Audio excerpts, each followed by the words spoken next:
Hello and welcome to another episode of Fantastic Fights, the podcast about a middle-aged man playing adventure game books out loud on the internet. My name is Hieronymus J. Doom, and this episode we're firmly in classic fighting fantasy territory with Masks of Mayhem. We've got swords, we've got leather armour, we've got potions to restore stats, and of course, we've got my beloved provisions. Now, much as I enjoy a chance to see what the fighting fantasy system can do, I do also appreciate a writer going truly old school. The writer in this case is Robin Waterfield, who had previously written the generally enjoyable science fiction romp Rebel Planet. This time, he's taking us on a journey to Kool, the second continent in the fighting fantasy world of Titan, which we've also visited in Sword of the Samurai. This is a book that came out in 1985, just as the geography of the world of Titan was really beginning to get nailed down, so it's created at a very exciting time for the wider fighting fantasy universe. Now, this is not one I played as a child, so I know nothing about it. I'm very much looking forward to finding out how it all plays.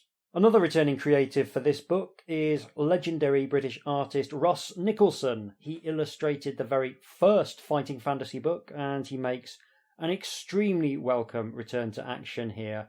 His playfully grotesque fantasy art enlivens almost any project he's attached to, and I'm hoping this one will be no different.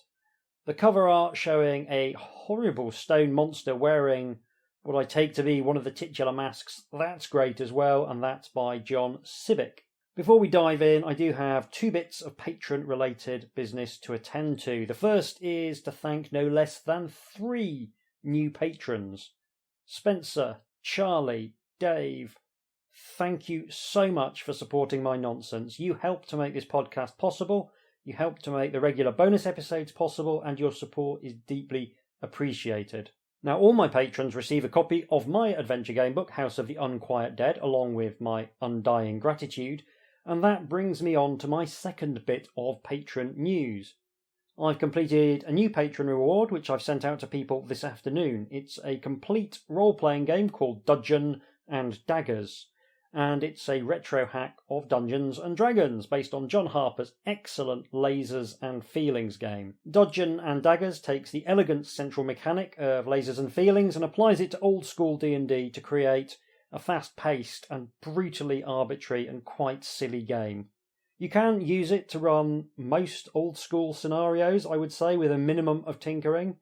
And it's also very much my critique of Dungeons and Dragons, a system I both love and hate with a passion. So that makes 2 great reasons to give me as little as £1 per month to support this podcast. All patrons get everything gaming related that I produce as a thank you. I've got even more projects in development as we speak, including a short adventure for Dungeons and Daggers, and my ongoing development of Saturday Morning Superstars, a game devoted to Saturday morning adventure cartoons. Patreon.com/HJDoom is the place to go. If you are a patron, check your email. You should have a role-playing game from me. There's one bit of other podcast business. I continue to be struggling quite badly with my health. I've got a nasty herniated disc that's going to require surgical intervention, so it's made it a lot more difficult to record. I'm on quite a lot of painkillers. I've also had a death in the family, so I'm trying to put as much energy as I can into this recording, but the situation I'm in is not 100%, so if I am a little bit subdued, I hope you will bear with me a little bit. I'm hoping to get my back sorted very soon and be back on top of my game before too long. So, without any further ado, let's attach some mayhem to our faces with bits of string as we delve into Masks of Mayhem. So, I have created a character. I have called them the extremely heroic Bloat Gromithunk. This is as old school as fighting fantasy gets. It's the same system that was used in the very first fighting fantasy game book, so we have skill, stamina and luck, we have 10 provisions, and we have a potion either of skill, stamina, or luck. Bloat Gromithunk has a skill of 11, a stamina of 22, and a luck of 12. I have chosen the Potion of Luck as their signature potion because I always worry excessively, I think, about running out of luck. Oh, it's very nice not to have to explain a whole bunch of secondary systems at the top of one of these. We can just pretty much jump straight into the action, so that's what we will do. You are the just and noble ruler of Arion in northeast Cool. Your people prosper, and the land flourishes, but trouble is brewing. One day your court wizard, Tynin, summons you. Though you are the ruler, he is your equal because of his knowledge of sorcery. Each of you relies on the other for the governing of the land, but you can never quite overcome a suspicion of anyone involved in the sorcerous arts. To be fair, whenever I'm role-playing, my natural place to go is either a kind of barbarian type or a rogue type. I don't generally play spellcasters. I think because I just read a lot of Conan stories as a child and developed into a bit of a Robert E. Howard obsessive as an adult, so yeah, I generally tend to come down on the swords end of the sword and sorcery genre. Tynan comes straight to the point. You have heard, of course, of Morgana, the sorceress whose abode is the 5 peaks of Krilganash in the northern mountains. I have travelled in my astral body to her lair to watch over her evil designs. This is how I assume all wizards talk. There are 12 forms, the sigils which hold the keys of power over all things. This has long been known to those who pursue the righteous side of my ancient art, and without this knowledge we would be unable to assist the thriving of the world. Morgana has acquired this knowledge, though the Council of Elders bans such as her from it. The way these sentences are structured, I have chosen exactly the right voice for him. She has made masks of 11 of the sigils and fitted them on undead golems, creatures of stone. She lacks only the 12th, which binds the others together and makes them effective. Then power over all creation will be hers, to do what she will. And she will unleash her golems over all the world. They will be irresistible, because they will be the essence of all things, and nothing can resist its essence. She plans to create havoc with her undead creatures, and has imbued the masks with the power of mayhem, which awaits only the 12th to be made actual. So, very much in Lord of the Rings territory here, I can't help but feel. I wonder if J.R.R. Tolkien ever dallied with the idea of Sauron handing out funny masks instead of rings. I don't think the ring wraiths would have been quite so ominous if they'd been obliged to wear clown masks. Or maybe they would. Some people hate clowns. You must slay Morgana. You are the noblest ruler and the boldest fighter of the land. Only you can succeed. You interrupt. But why can't your council do something about her? His reply is grim. Because in a magical battle the forces that would be released may cause almost as much damage as the full set of 12 golems. Only one, such as yourself, armed with the purity of purpose, is impervious to most of our magical arts, whether good or evil. Yes, it must be you for our plan to succeed. Is this just a cunning ruse to usurp the throne?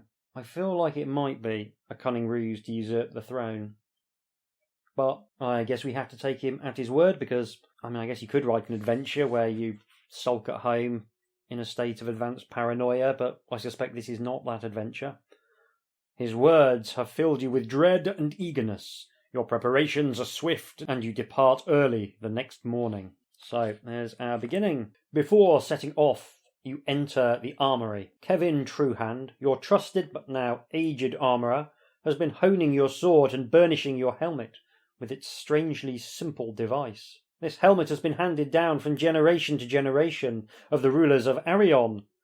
And legend has it, were it to fall into the wrong hands, chaos would stalk the streets of your city. So the design on the helmet, because there is a lovely, typically evocative Russ Nicholson picture of a balding fellow with a craggy face holding up a helmet in his gnarled hands, and the helmet does a very simple design. It is a hexagon, just a straight up hexagon. So whether that will turn out to be important or not, who can say, but that is the simple design. As you put on the helmet and buckle your sword to your belt, True Hand whispers to you, as if afraid someone might hear. "A Majesty, seek first the castle of Hever, Lord of Fallow Dale, for you are bound for Krill Garnash, where evil dwells, and Hever has a horn which strikes terror into any evil heart. Therefore I say, seek the halls of Hever, and win from him, however you can, this precious horn." With that he turns aside, and you set out through the paved streets of Arion, and out of the northern gateway, the Gate of Skulls. Are we sure I'm a wise, good and just ruler? I feel like the Gate of Skulls is unnecessarily sinister. Imagine going through the Channel Tunnel and coming out the other end and seeing at the station in Calais just a gate called the Gate of Skulls. It would really put you off visiting, I can't help but feel. So whatever else Arion might have, I'm guessing a thriving tourist industry is not part of it. True Hand's advice seems sound. Not far north of Arion is the vast Lake Necros. Just north of the lake lies Fallow Dale. From there you could head north and slightly east over Pikestaff Plain, leaving Marsh Vile to the west, and through the foothills and mountains until you came to Kilgarnish itself, with its 5 ice-capped peaks lost in the clouds. I should say there is a map on the inside cover, full-colour map, which seems to indicate that the journey from Arion to Krill Garnash is more or less a straight line. After a few days of easy travel, with springs and game so plentiful that you still have all your original provisions, you reach the southern shore of Lake Necros, and the end of civilization as you know it. Beyond this, the ways are unknown to the people of Arion. Within memory, Lake Necros has never been crossed. People speak of unfathomable depths, spawning hideous monsters, and of strange and mysterious winds and currents which turn the chill, still waters into whirlpools and ungovernable waves. Nevertheless, your most direct route is across it. Will you, bold hero that you are, build a raft and embark across the lake? Or strike out around its eastern edge through rolling hills, or around its western edge through Affan Forest? Well, it could just be folk tales, I guess, about the unfathomable depth and the monsters and the whirlpools and the ungovernable waves, but I don't really fancy taking my chances. Rolling hills are kind of dull. I prefer forests, so I think I'm going to go through Affan Forest because it just sounds like the most interesting of the options. Before long you reach the first trees. As you walk through the forest, keeping the lake in sight on your right hand, the evergreen trees get older and taller. Their branches form a dark canopy above your head, through which only the occasional beam of sunlight breaks. Even these welcome shafts die out as you continue northwards on the first leg of your hazardous journey, but only because night is beginning to fall. Will you camp here by the lakeside, or carry on through the deepening dusk? I guess I will camp. Don't fancy a turned ankle. It strikes me as asking for trouble, walking through a forest in the dark. There is plenty of dry wood around to start a fire with your flint and tinder, and soon you have a merry blaze going. You chew on some nuts and drink some water from your flask. Do you want to refill your flask with water from the lake, or settle down to sleep straight away? The game designer in me says that this is far too early to be dying of thirst in the adventure. Usually running out of water is something you keep for a bit later to heighten the tension of an already dangerous section. So I feel like filling my flask with water from the lake is a trap. Having said that, sometimes you find interesting things when you say yes to prompts. On the other hand, just below this section, this short section, there's one of those little sort of mini illustrations that kind of just breaks up the text a little bit.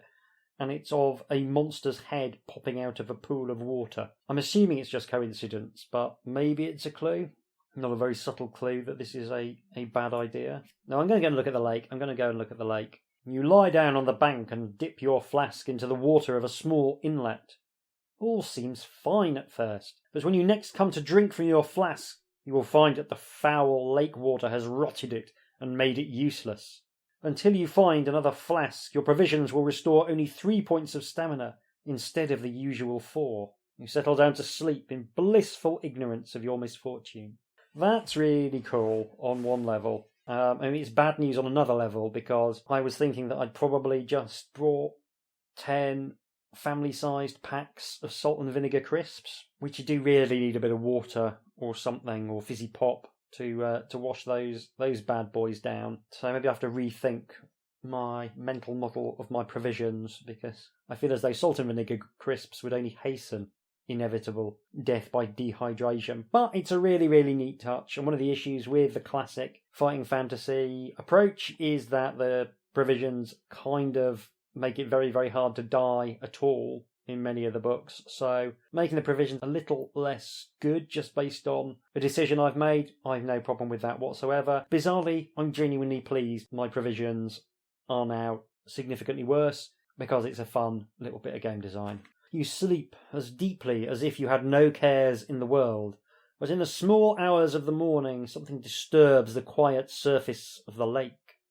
Test your luck. So there is a picture, which I assume is for this paragraph, which shows a nice view of a night sky with the embers of a fire and some tentacles coming out of a dark body of water. This really is very Lord of the Rings. So anyway, first luck test. 3 and a 4, 7, that's fine. I've got luck's 12 anyway, so yeah. So we are lucky. Your dreams abruptly change and you suddenly wake up crying, "Kevin, no!" Only to find something more horrible than your worst nightmare. My worst nightmare apparently involves my loyal armourer. That's slightly concerning. The slimy tentacles of a kraken are reaching out of the lake towards you. You repulse the nearest one with a brand snatched from the fire. This gives you time either to run or to seize your sword to face the kraken. I'm guessing if I run, I don't get to have my sword, so I guess I need to fight the kraken if I want to keep my sword. Which is kind of cool again, because krakens not known for carrying vast quantities of loot with them, so my natural instinct would be to run, because, I suppose I could eat kraken tentacles as some sort of giant calamari. But, yeah, I think the risk of losing my sword at this incredibly early stage is far too great, so let's face the kraken. Good job, we didn't take that raft, that's all I can say. Although maybe the kraken is strictly nocturnal. The kraken's ghastly head with its huge beaked mouth snapping appears out of the water behind the tentacles, but it is obviously afraid of the fire, and it stays well out of reach. You'll have to deal with its tentacles rather than going for a killing stroke to the beast itself. Do you want to fight the tentacles with sword alone, or try and snatch burning branches from the fire to use in combination with your sword? Well, I think it's option B, isn't it? With your back to a tree and the campfire in front of you, you may fight the tentacles one at a time. Before you fight each tentacle, you reach for a flaming brand from the fire, which means we roll 1 die. On a 1 or a 2, we merely burn ourselves. On a 3 or a 4, it just splutters and dies before you have a chance to use it. On a 5 or a 6, you succeed in getting hold of a securely flaming brand, and every time you win an attack round, you inflict 3 rather than the usual 2 stamina points of injury. There are 5 tentacles, all with the same skill of 6 and stamina of 6. I can try and escape, although I will lose 2 points of stamina. It's not going to have any treasure, I don't think. The battle runs for 10 rounds, minimum. So that would mean, on average, I'm going to take 3 points of damage just from cack-handedly trying to pick up burning brands from the hot end, plus any damage that the kraken inflicts on me. And that's a minimum of 10 rounds. I think I'm going to try and escape. I'm just going to take the 2 stamina damage and try and escape. My chances of actually getting anything worthwhile from this encounter seem to me very, very low. So yeah, I'm going to say discretion is the better part of valour. I had to think about it. I really had to think about it. That's some good encounter design. In your haste, you drop some provisions out of your pack. Roll 1 die. You lose this many portions of provisions. Haha, 1. So in my haste to flee, I leave a beef Wellington lying on the grass behind me. The moon sets and you wander in the pitch-dark forest, no longer certain of the direction, until a slight lightening of the gloom and the mist rolling in from the lake herald dawn. Lose 1 stamina point for your lack of sleep. Do you want to slump down against a tree to rest or press on?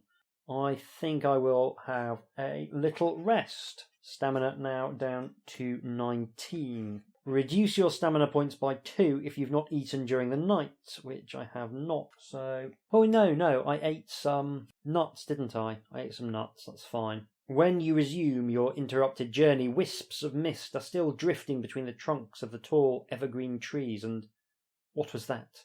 Was it just a patch of mist at the edge of your vision? Was it some living creature? An arrow thudding into the tree trunk centimetres from your head soon answers these questions. You want to remain motionless or duck down into the undergrowth? There is a picture on the facing page, and my heart sinks as I see some skinny-looking humanoids poking out from behind the trees with pointy ears. Looks like there be elves in this here forest, which is... am I just going to be patronised rigid by some elves? I guess I should remain motionless. I feel like if they were going to actually shoot at me, they'd have hit me. So I don't think ducking down in the undergrowth is going to help. I'm not even sure what direction they're shooting from, to be honest. So I could just duck down and expose my ample behind to their arrows. So anyway, we'll remain motionless. 6 wood elves step up to you with a mixture of curiosity and caution, and then politely but firmly lead you away. Will you make a break for it, or let yourself be taken wherever you are going? I have to confess that if they take me prisoner, I'm sort of hoping I can do the whole Hobbit escaping on the back of barrels thing, so I'm going to let myself be taken by these haughty elves. The wood elves eventually stop in an empty clearing, speaking some words in an arcane, liquid language, and immediately their village is visible in the clearing. Of course, wood elves' villages are often protected by magic. You are taken to the largest hut, which is set well apart from the others at the far end of the village. Inside, the chief elf and his shaman are gazing seriously into a crystal mirror and muttering darkly to each other. They look up. When you enter, an astonishment spreads over their faces. So there is a picture of the wood elf leader, who looks a lot like you would expect, with his jerkin, his vambraces of leather, and an expression of smug superiority. The shaman is much more exciting, covered in sort of feathers with a pouch bag hanging off his shoulder, much more gnarled with a beard. You don't very often see bearded elves. I like to see a bearded elf now and then. And he too has an expression of more careworn, smug superiority, I would say. It's a fantastic and characterful illustration. Russ Nicholson is great. So they look up. When you enter, an astonishment spreads over their faces. They dismiss your guards, and then the chief addresses you. "Stranger," he says, "what is it that you want? What are you doing here?" You tell them of your quest, make up some other reason for being in the forest, or try and look in the mirror. The mirror's in the back of the illustration, teasing me with its crystal opacity. But I'm going to tell them of my quest on the grounds that I can't imagine golems in clown masks are any better news for elves than it is for me. "We have seen something of this in the mirror," says the chief when you've finished explaining about your quest. "Are your hands tied?" "No, they are not." "You may ask us one question to aid you in your quest," says the chief. So we can ask about Galrin. I have no idea who Galrin is. Ask them what they've seen in the mirror, or for free passage through the forest. I think they're going to give me free passage anyway. I have no idea who Galrin is. I will ask them what they've seen in the mirror. "Take a look for yourself," says the chief, and hands you the mirror. But first, when you look into it, it is cloudy. But presently a brief image of startling clarity and potency emerges. You see yourself standing between two majestic oaks. Your arms are raised in the air and each hand is holding an object. But the image is instantaneous and you have time only to see that one of the objects is long before the mirror returns to its cloudy state. Still, there is no doubt that you will remember this if you ever find yourself in such a spot, so add 1 luck point. Luck now back to 12. You hand the mirror back to the chief. He and the shaman smile at you knowingly. "There is more that we have seen," says the shaman, "but to tell you would deprive you of the free choice, which is what determines a hero.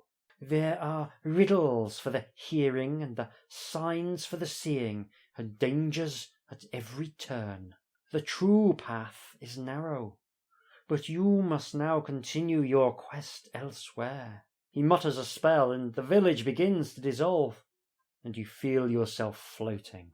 You find yourself among mist-shrouded hills. The position of the sun, dimly perceived behind the mist, tells you that you have been transported to the eastern side of the lake, well away from the elves' forest. Will you stay where you are until the mist clears, or press on regardless? So I'm going to stay where I am until the mist clears. This is doing a great job of making every decision feel consequential. The chill mist seeps into your bones. You slap yourself and jump up and down to keep warm, but you still lose 2 stamina points. Stamina now down to 17. As the mist begins to clear, you can see buildings in the shallow valley below you. You duck down behind a stone. When you dare to peek around the stone, you find that the buildings are in fact the dilapidated remains of a mine of some kind. They are obviously uninhabited, at any rate by their former inhabitants. Will you have a look around or skirt the area? So there's a nice illustration of the mine workings. Very dilapidated indeed, but shown in a valley with hills rising up the other side and hints of mist. It's nice. It's really nice. I can't resist looking around. Cannot resist at all. Will you investigate the main shaft, the outhouse whose roof has collapsed, or the hut which looks fairly intact? Let's have a look at the hut who has remained fairly intact. It takes your eyes a few moments to adjust to the gloom after the bright sunshine outside. Then you see that, although the ceiling is festooned with cobwebs, the floor is fairly free of dust. There is a table with a wooden bowl and spoon on it, and a crudely made stool tucked underneath. Do you want to leave before the occupant of the hut appears, or look around? I'm going to look around. No guarantee that the occupant will be horrible. When you move further into the hut, a shape detaches itself from the deep shadows of one of the corners and shuffles towards you. At that moment, a beam of light which is pouring through a small hole in the roof illuminates your helmet. Immediately, the shape stops its shuffling, and you can now see that it is a human hermit or beggar of some kind. He appears to be fascinated by your helmet. Not for the first time.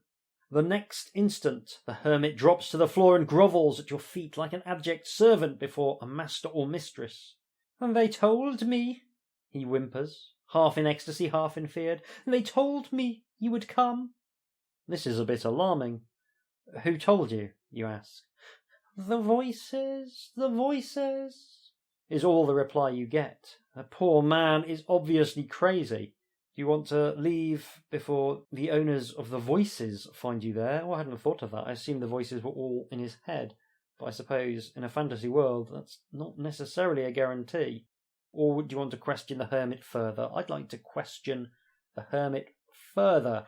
He seems to know a thing or two. Also, cross old man, mad from your fighting fantasy bingo card, if you have one handy. Not sure why fighting fantasy loves an old man quite so much, but they really do. You can get nothing more out of him, but while you question him, he sidles off to the side of the room and, cringing, bring-backs a bundle of rags which he offers to you. When you unwrap them, you discover a magnificent sceptre. It is made only of iron, but clearly of great age, and has an aura of regal authority. You want to ask the old man about it, but he has collapsed unconscious on the floor. As you are stowing the sceptre safely in your pack, you notice that it is inscribed with runes, which translate as, "There should be just one ruler, then you leave." Oh, great, I found a fascist stick. Why do no fantasy novels ever start from the basis of an anarchist commune? That's what I want to know. Look, I've got nothing against, the odd hereditary monarch, but it does always seem to be the default, and I feel like there's other potentially more exciting social structures you could have fun exploring in a fantasy world, rather than just rehashing tired power inequalities. But, that just seems to be the case. Everyone loves a hereditary monarch in fantasy worlds. Will you investigate the main shaft or the collapsed hut, or leave the area altogether? I like a mine, I do. The collapsed hut is calling out to me, but I'm going to go and investigate the main shaft. When you peer down the shaft, you can see a series of wooden rungs set into the smooth stone side disappearing into darkness. A stale smell from the depths of the mine assails your nostrils. Will you go down or not? If not, you can leave the area, or you can trust the ladder, or if you've got a rope, which I don't, you can attach it to a sturdy-looking beam and let yourself down. Well, in for a penny, in for a pound, I will go down the ladder. The rungs of the ladder remain secure for quite a way down. By this time, you can hear dripping below you, and the dank smell is strong, so you must be getting close to the bottom. But the increased dampness you find has rotted the rungs, and they get more and more wobbly, then end altogether. You look down and you can see the bottom, but you can't judge exactly how far it is, and the shaft is too wide for you to chimney out again. So once you're down, there'll be no exit unless you can find one in the mine itself. Will you climb back out or let yourself go into space? Letting myself go into space without a rope, I feel like that is a very, very foolish decision. I will try and climb out. Yeah, I've suddenly got cold feet about this whole mine exploration business. On emerging, you see a number of horsemen lining the ridge to the south. You decide not to linger in the area. So, like mines, now riders, I wonder if they're in black. Like, it might just be that, everything is in hock to J.R.R. Tolkien, but it does feel as though there's quite a lot of stuff that sort of reminds me of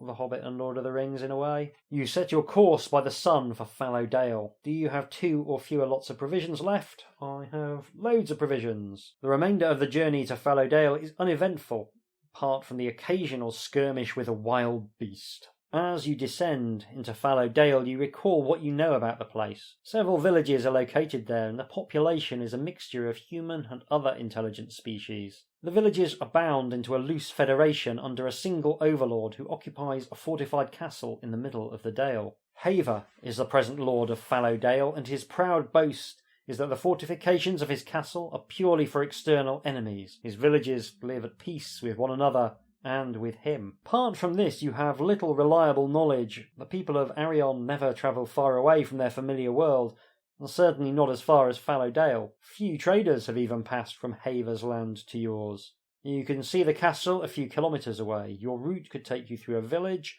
or you could bypass the village by crossing a large ploughed field. Let's go to the village. I'm sure these simple rustic folk will be delighted to see a heavily armed posho rocking up into their neck of the woods. There are few people out in the street. An old woman weaving baskets outside her front door eyes you curiously, and the blacksmith, a hulking man with at least a few pints of troll blood in his veins, stops working while you pass. Will you go to the village inn, or are you so badly hurt and wounded that you need to ask the blacksmith for the way to the local healer? I'm fine.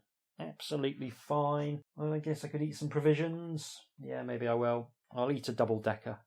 Chewy and crunchy. That restores 3 points of stamina, taking me back up to 20. And we can go straight onto the inn, where all good adventures start. So for 1 gold piece, which I do not have, you can buy food and drink that will restore 2 stamina points. So their full meal is less good than my novelty chocolate bar. But yeah, I can do that, but then I just have to leave. So not particularly exciting as villages go, which, to be fair, is a very accurate depiction of village life. Will you continue along the road or try and cross the ploughed field you saw earlier? Well, I'll continue along the road. A group of villagers catch you up. They are somewhat the worse for drink. The local medlar wine is pretty potent, They take up positions, one to either side of you, and then talk as if you weren't there at all. A stranger. Yes, we don't hold with strangers. Nor me. Let's roll this one. You have no wish to offend Heaver by seriously hurting any of his people, but you will have to defend yourself against these two thugs. You lay aside your weapons, roll up your sleeves, and use the noble art of fisticuffs. Ah yes, the noble art of punching people in the head as hard as you can. What's more noble than that? Roll 1 die. So on a 1 or a 2, they hit you, and you must reduce your stamina by 1. 3 or a 4, nothing happens. 5 or a 6, you have succeeded in landing a blow, and you need to hit them 3 times, which will make them run away. So being punched in the head once a piece, that they can weather perfectly happily, but as soon as you punch them in the head a 3rd time, they will think better of it. So education through pugilism. I guess I'm not going to do this on mic. I will pause the recording as I'm going to roll 1 die several times. I have beaten up the villagers. I needn't have bothered pausing the recording. It was incredibly quick. I just rolled a die 3 times and got 2 5s and a 6. That's their hides thoroughly tanned. That's quite a nice little mini game. Breaks up the usual fighting rules a bit. You know, it's very, very simple. Makes a pleasant little change. It is evening when you reach the gates. 2 dwarf guards ask your business, then show you inside to a sparsely furnished waiting room. One of them returns before long. My lord Haver is dining, he says, and asks whether you will join him. Will you accept and go straight away, or ask to be shown to your room first? I will accept. Usually very sensitive to insult the upper classes in my limited experience. You enter the feast room. Seated at the table is a strange assortment of creatures. Humans rub shoulders with elves. Birdmen are talking with dwarf warriors. There's even a friendly giant tucking into half a roasted ox. But over all of them, lord of his own domain, sits Heaver, to whom anger and merriment are equally pleasing. You are led to the high table, where the place of honour at Heaver's right hand has been kept free for you.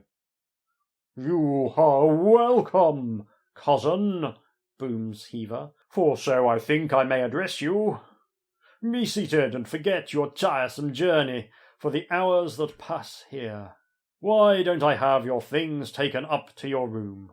So there is a picture of Heaver, who seems like a big, bearded, jolly man, and there's various slightly grotesque individuals enjoying a feast. It's another bit of very decent Russ Nicholson artwork, I have to say. Very characterful, very medieval. I like the idea that he rules over a surprisingly multicultural nation. Not enough of that sort of thing in fantasy novels. Makes a change from the sort of biological essentialism that often tends to pervade. Do we want to let Heaver nick our stuff? I mean, I guess he's going to be quick to take offence, as I suggested earlier, being immensely posh, so I guess I will allow them to take my stuff away. The meal is well in progress. Restore 4 stamina points. Well, that gets me back to my maximum of 22. But a guard returns with worrying news. He was attacked by some pygmy orcs inside your room and knocked unconscious. When he came to, your helmet had gone, and there was no sign of the thieves. You immediately ask to be directed to your room while Heaver is busy organising a search party. When you get there, you soon find a rope dangling out of the window to the ground below, which is outside the castle walls. Will you grab your belongings and go alone down the rope in pursuit of the thieves, or wait for Heaver? I'm going to go straight on. I mean, down that rope, because I feel like I can handle some tiny orcs, and also I feel like I need to be a man of action rather than the man of considered reflection. So yeah, straight on we go while the trail is still warm. It is difficult for you to pick up the trail of the thieves during the night time, even with the moon out, but some progress is made. By morning you are on the margins of Pikestaff Plain, heading north, and the tall grass of the plain makes it easy to track the thieves. The bent and crushed stems are clearly visible. Pursuing orcs across a plain. Again, I can't help but feel a Lord of the Rings reference in the offing. Soon the thieves themselves come into view, heads and shoulders bobbing above the grass. Do you have companions? I do not. Why, you wonder, have the thieves made it so easy for you to follow them? The rope, the easy trail, it's as if they want you to catch them up. Do you have a bow and arrow? I do not. Otherwise, let's find out what happens. You are no match for the 6 pygmy orcs you have been following. They allow you to catch up, surround you, and then their vicious blades flash in the morning sun. Your adventure is over.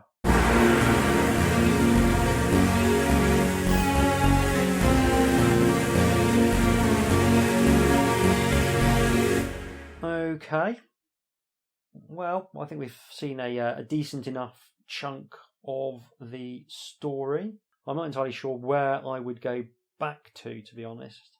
So yes, I think a combination of having got to a decent way into the adventure and encouraging back pain suggests I should probably leave the recording there. Oh, it's not doing anything radically different, but I did find that a lot of fun. So I'm going to go away for you for a few seconds, for me for several days, and try and beat Masks of Mayhem, whereupon I'll be back with some closing remarks. Tatty bye.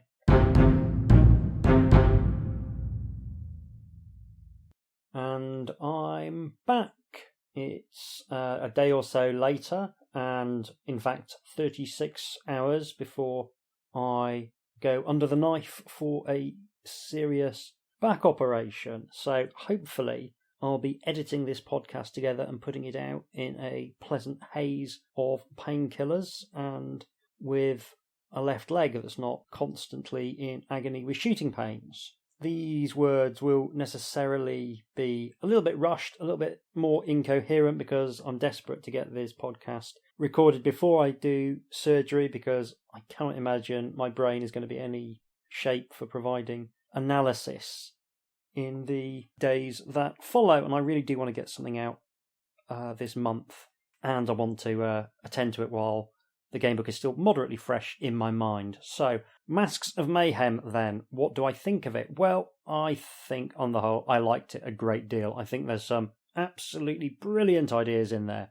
Now, it doesn't quite stick the landing for reasons I'll go into later, and that's a shame.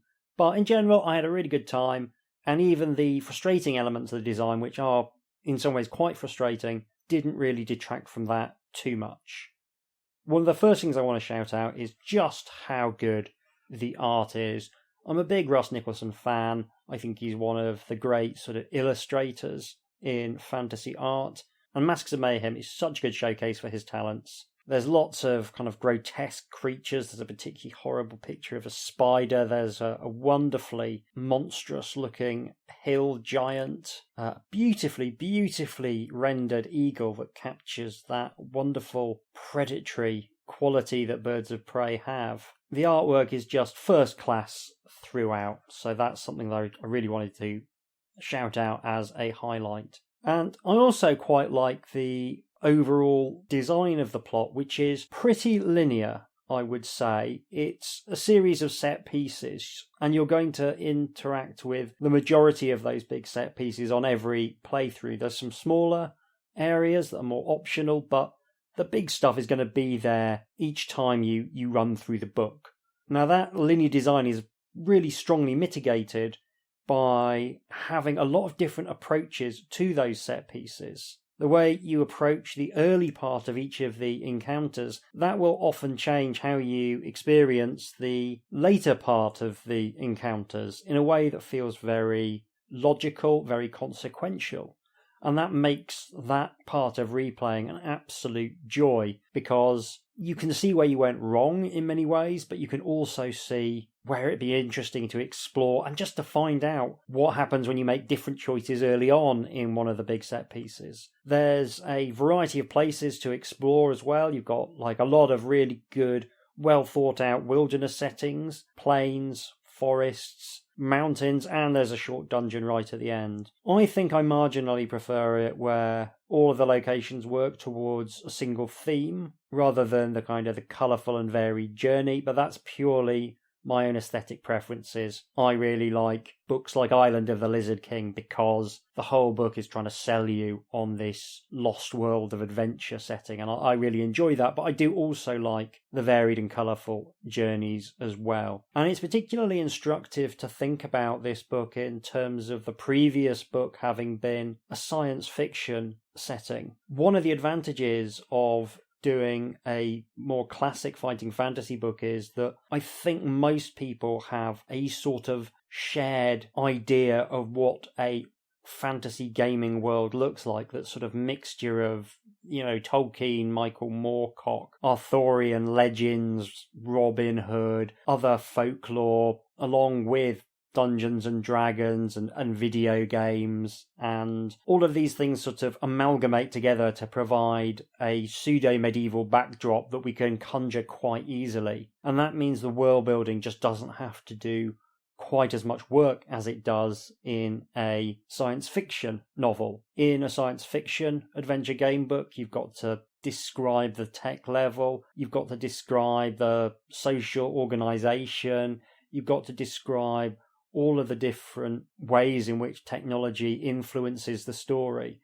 Whereas with a classic fighting fantasy novel, you know that there's going to be orcs, you know there's going to be goblins, you know there's going to be magic, there's probably going to be some traps. So much of that world building is just implicit in the cultural context in which the story is being evoked. And I think from a personal point of view, I really like that nebulous fantasy setting because I grew up with Dungeons and Dragons. There's a reason why the game I've just finished writing, Dungeon and Dagger, is a kind of homage to Dungeons and Dragons. I love that sort of COD medieval world. And here, there is a very strong sense that the world building is more than usually in hock to Tolkien, but it's not in a bad way. He gets that this is someone who casts an enormous shadow, and so he's having fun with it. So we get an army of the dead, we get the Watcher in the water, we get a Barrow Wight. We even get a bit where we're chasing some orcs across grasslands that feels very much like the bit in Lord of the Rings where Aragorn, Legolas and Gimli pursue the orcs across some grasslands. But they're all subtly recontextualised and presented in a way that doesn't feel lazy. It doesn't feel as though the author has simply stolen elements. It's more that the author's taken elements that are familiar and shown them to us in a way that enables us to engage with them, which is, of course, the thing that you can't do in a novel. I will say also that the world he's created feels extremely hostile. It feels like a dangerous place on almost every level.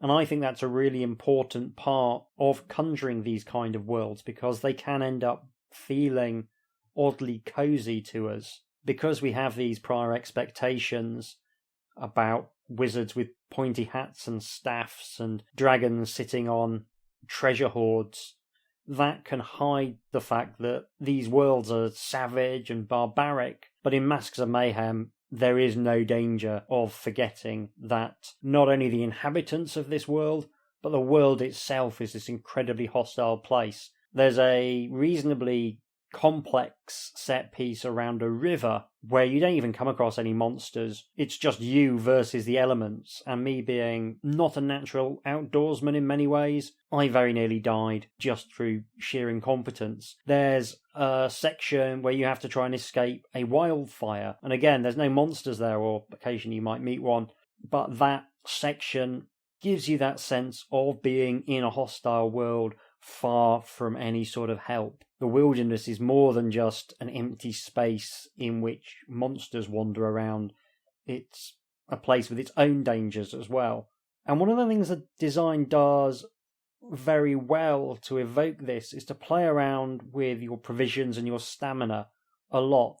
The authors noticed that if you take, for instance, a potion of stamina and you've got your 10 provisions, you've actually got access to a very large amount of stamina, which means that you can create drama by messing around with people's provisions. It becomes another resource you can deplete to make the player feel not afraid exactly, but feel that the world is consequential and dangerous. And I really like that. I really think that a lot of the best standard fighting fantasy game books don't necessarily try and ignore the fact that you can end up with huge quantities of stamina, but find ways of incorporating that into the narrative.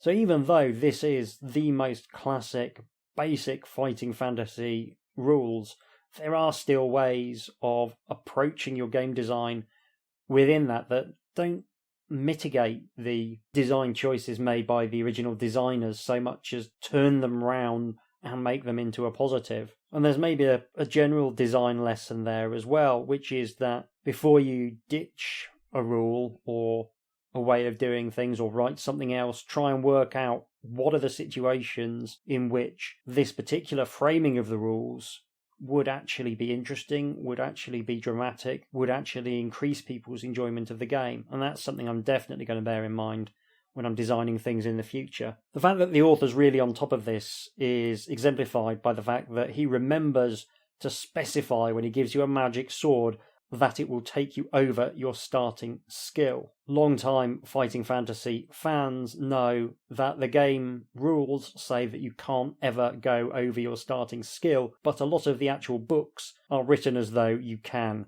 go over your starting skill, and that there's this sort of disconnect there. The author's noticed that disconnect, and he's specifically addressed it, which is really, really cool. In terms of how the decision-making is handled, this is an area in which I think Masks of Mayhem is really strong, because the decisions that you're presented with all feel extremely natural. They all feel as though they have some kind of weight to them. There are the odd left, right, up, down kind of binary decisions, but for most of the situations you're presented with, you're given not just an either-or choice, you're given 3 or even 4 choices. And I think that's sort of the sweet spot. I think 2 is often too few, and 5 is certainly too many, but 3 to 4 feels like the ideal number of choices to make the player feel as though they're not being railroaded, they are being given freedom, but also not making them feel as though they're having to pick one right answer from a very long list and effectively just rolling the dice to find out what happens next, which is, I think, the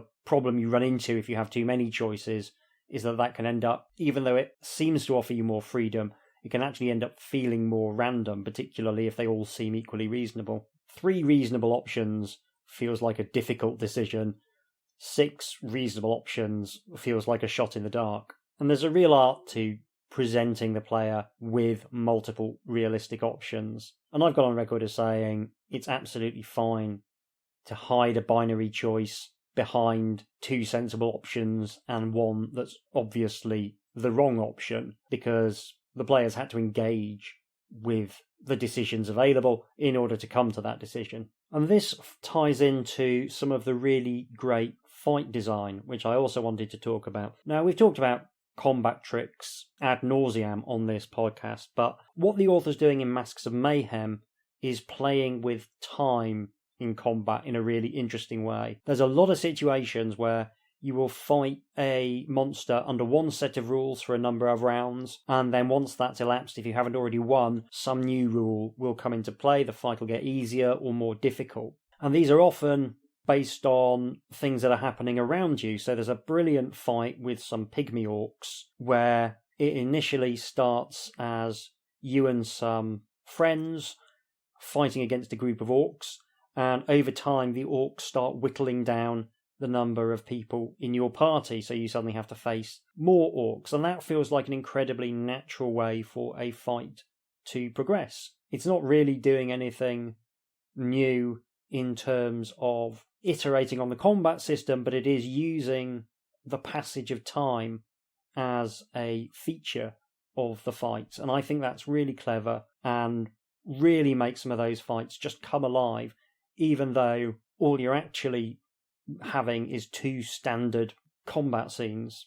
This book really does make great use of time. There's a lovely section with a castle where you're given the option of going upstairs immediately or going and eating in the hall. And if you go and eat in the hall, you will later find that the orc assassins have done their work. If you go to your room immediately, you will surprise the orc assassins in the middle of their work. Both of these different results just feeds very naturally into the story. That sort of attention to detail is really cool. And I think dealing with time in adventure game books is actually really difficult, and to see it done well is a real treat. There are some slightly weird bits where the geography of the world changes slightly based on whether you have an item or not. That feels strange and breaks immersion a little bit, but it's only a very occasional thing, and weighed against the really advanced design of the areas in terms of how you approach them temporally, I don't really have a huge problem with it. Now, the plot is very simple. It's your classic go from A to B to deal with the terrible menace, but there are some lovely hints along the way that all is maybe not quite what it might seem, and you could be facing a menace that's more complicated than just an evil sorceress in her mountain lair. That's really a great idea, and it's unfortunate that I don't think it's explored to maybe the extent that it needs to be explored. What I mean to say is that in order to beat the book, you have to solve the mystery of who the sorceress's accomplice is. And although there are some nice contextual clues along the way that will help you, it's not quite given as much prominence as I think it needs in order to make that final reveal matter. And that brings us on to some of the more problematic elements of the book. One of those problematic elements is that the book is really, really hard. And in particular, although it's pretty easy to spot that there is someone else involved, working out who that someone else is very hard, because there's just not quite enough contextual clues been given. And even if you work out who that someone else is, there's another clue you have to unravel in order to locate the correct section to turn to as a result of knowing who that person is. So you can come up with a situation, as I did, at the end of the adventure, where you're pretty sure you know who the second person involved in the plot is, but you have no idea how to translate that knowledge into actually winning the game. And I eventually had to go and look up a walkthrough, and I was very, very cross when I looked it up to find out that A, I was right, and B, I really didn't see how the so-called clue you were supposed to use to divine the correct paragraph to turn to, I could not see how you were supposed to spot that. It seemed to me as though the link between the section number and the clues you were presented with you were supposed to solve was tenuous at best. And this is a book that's very keen to prevent you from cheating, quote unquote. There's a lot of bits where you need to find a hidden paragraph in order to proceed, and some of them are more complicated than just simply finding an item which has a 2 to 3 digit number scrawled on the side, which is the accepted way of doing these things.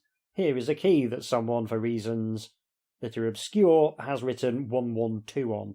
No, here is a key where someone has, for reasons that are even more obscure, written a mysterious limerick on from which you're supposed to divine the number 112 or deduce the number 112. There's one unbelievably frustrating bit where you have to find 2 items to progress and sort of calculate numbers based on both of them to find a hidden paragraph. If you don't have either of these items, you can simply proceed with your adventure and you will run into problems later on. If you have the items, you will be taken to a special secret location where you will be asked for another different secret paragraph. And if you don't have that one on top of the one you've already calculated, your adventure will simply end. So that's doubly frustrating, because if you know nothing, you get to carry on.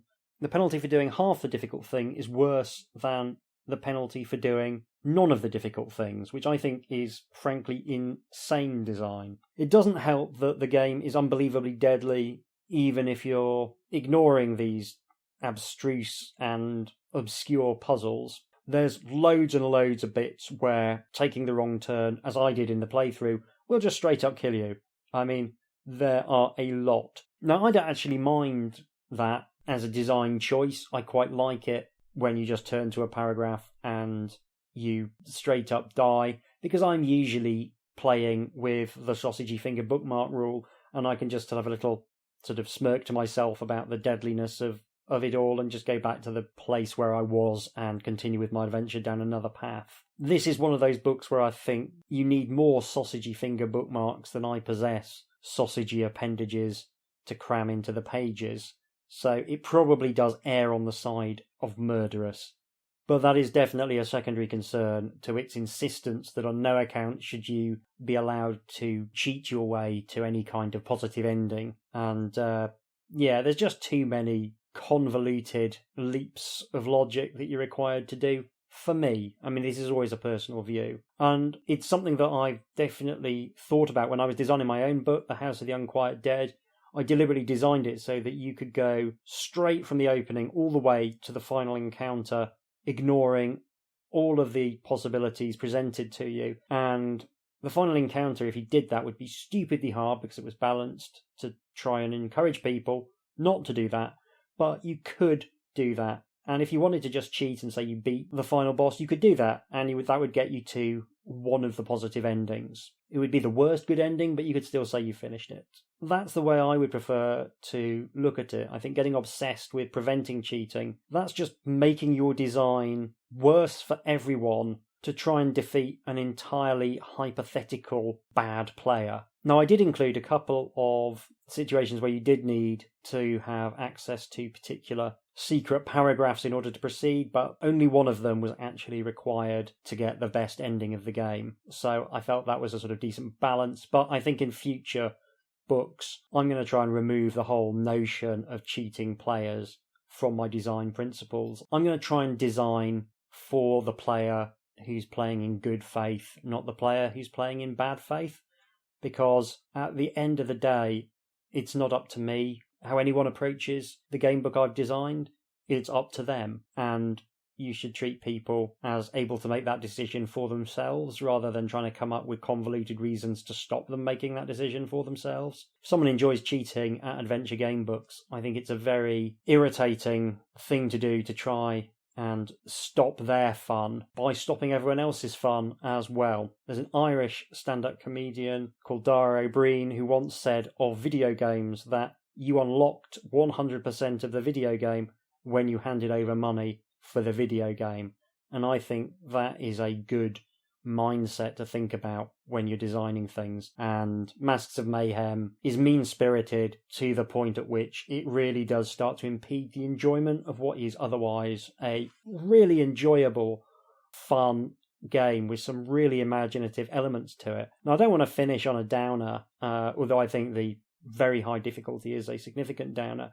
I want to finish on a positive, so I want to call out the fact that there's some really nice little mini games that have been included, as well as some quite complicated combat structures. There's a great little game where you're chasing a saber-toothed tiger through a forest with some dogs, and it's all done by just rolling on little tables. It's not a complicated little game, but you've got the nice little map drawn beautifully by Russ Nicholson, and I think it's often not such a good plan to have entire additional games hidden inside your existing game, but this is one example where it works really, really well. There is inevitably one square that if you randomly step on it, you will instantly die, but it's a biggish map. That's actually not going to come up very often. So actually, I think that's an enjoyable little murderous Easter egg, if you will. In summary then, I was very happy to be back to the old schoolist of old school design aesthetics for Masks of Mayhem. I liked so many elements of the book and the way in which it's been put together, and it's just a real shame that the punishing difficulty is so mean-spirited as to kind of take the shine off. I think I am predisposed towards enjoying this kind of Tolkien-inflected bargain basement Dungeons and Dragons influenced fantasy gaming It's just something I really enjoy. So that's all from me. Hopefully by the time you're listening to this episode, I will have been surgically operated on and will no longer be in tremendous amounts of pain. Thank you very much for listening to this slightly more incoherent episode. Hopefully the next episode will be more coherent and I won't be on large amounts of painkillers. I'll just be able to actually work on projects like a normal person, and that will be delightful. If you'd like to get in contact with me, you can do so by emailing hjdoomretrofun, all one word, at gmail.com. Next episode, I'm hoping, all things being equal, will be a bonus episode in which, thanks to a recommendation from one of my patrons, we will be playing what is often considered to be the single greatest adventure game book ever written. So I do hope very, very much you will be able to join me for that. Until then, thanks once again, and take care. I'll see you soon.